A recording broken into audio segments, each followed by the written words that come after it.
All right, Mr. Woodard ended with this slide about display rules, and we always have some good conversations in class about this next slide, because what we'll do is we'll put these statements up on the projection screen, and then ask students to rate whether or not they agree with the statement on a scale from 1 to 5. We won't do that right now just for time's sake because we're not all in a classroom, but some really good conversations happen because we start to realize that there's display rules in our own culture and within our own situations. So a lot of people start to say, well, it depends when they're rating these different statements. There's three of them that stick out in my mind in particular. The acceptable to cry aloud at a funeral. Almost always get discussion about how much we can cry at a funeral. And almost always we have students that say, well, yeah, I mean, it's good to cry, but you don't want to wail and like scream and stuff. But then you think about funerals in the Middle East, and that's extremely acceptable. In fact, that's how they show mourning in those cultures. Whether or not it's acceptable to express emotions aloud to characters on a screen in a movie theater. Almost always have discussions about that. Well, yeah, it is kind of like if everybody is doing it, but you don't want to just keep doing it throughout the entire movie. So there's different display rules, again, depending on the context or the situation. And the third one is always the expressing anger towards parents. Well, yeah, you can, but you don't want to go too far depending on the argument. And, is it really that big of a deal that I didn't put a dish away? And you start talking about the different situations that might require different rules under the same household or the same movie theater, the same community. So display rules, extremely important thing to think about. And the next slide has the emotion wheel. There are a lot of different versions of the emotion wheel. This is a very basic version. The theory behind the emotion wheel is that there are 8 primary emotions. Now, Mr. Woodard talked about the 7 basic emotions, especially the emotions that we can detect on a face. The emotion wheel starts with 8 emotions that we feel as very basic, and those are the ones in the inner circle there, the acceptance, joy, anticipation, etc. But then we don't just feel anticipation. We might feel anticipation because it's like Christmas time and it's anticipation for something good. There's going to be gifts, so there's optimism. Or we might be anticipating something bad happening. There's a dog coming down the street and it looks really mean, and I don't really have any other place to go right now. I hope that dog doesn't come after me. So that anticipation might form an aggressive response. So the emotion wheel works by saying there's these 8 basic emotions, but then there's going to be other emotions that can go kind of outside or continue to expand on that circle. I was looking up one website and they were saying, one of the psychology websites was saying there's about 34,000 different emotions that a human can feel. And you start getting into conversations about language and words for emotions and all that kind of stuff. But obviously there's a plethora of emotions that we can feel, and the emotion wheel explains that. And you can look up emotion wheels that have a lot of different subsections to them. Again, this one's just a basic one. These 2 links are kind of fun.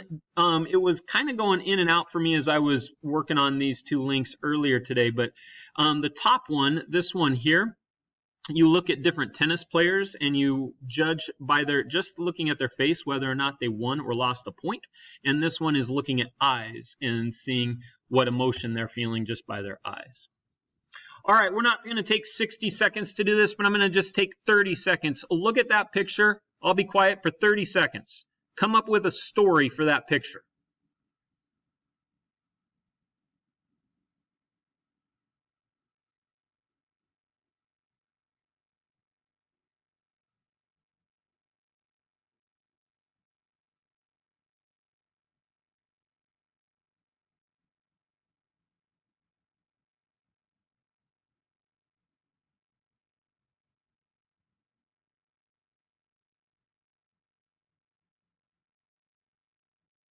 Okay, that's 30 seconds. Here's what this picture does. It's a thematic apperception test. And we're actually going to talk about this in a different chapter as well, but it goes with the emotions chapter because one theory in psychology starts talking about how we project our emotions out.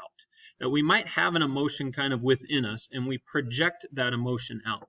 And so one of the ways that they test this is through these ambiguous pictures. There's a picture here, there's two people, looks like some sort of science lab or something, so then you tell a story. And the concept behind this is we'll get people that will tell stories like, well, looks like the woman in the foreground there is working on some test tubes and she's probably trying to find a cure for COVID or cancer or something, and she's working really hard to find it. And there's the lab instructor behind her that's really pleased with how hard she's working. Or you might get a story like, well, it's obvious that the woman there in the foreground is working on the test tubes, and I think she's being tested.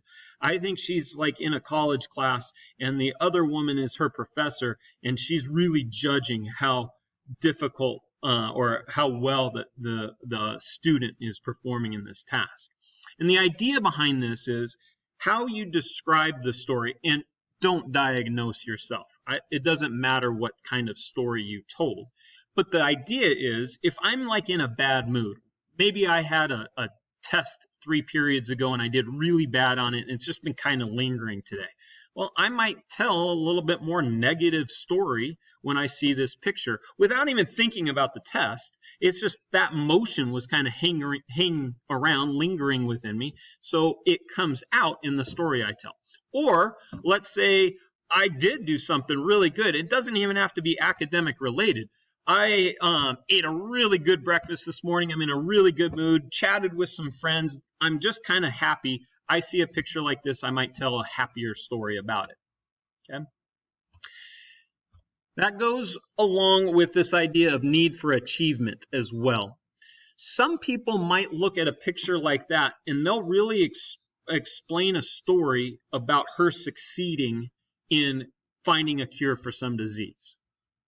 Again, take it for what it's worth. It's just one idea as far as using a thematic apperception test to kind of tap into somebody's outlook on life. But some people have a real high need for achievement. They need to excel at goals that they give to themselves. That's called need for achievement. So somebody with a really high need for achievement might say, oh, she's doing really good. She's working really hard. It's going to be tough, but she's working hard and she's going to find that cure for COVID. And then I talked about projection as well, that idea of whatever it is that we're feeling, we project onto a picture, some sort of ambiguous stimulus like that picture. All right, I've talked for 8 minutes. I'll be done and let Mr. Woodard take over from here.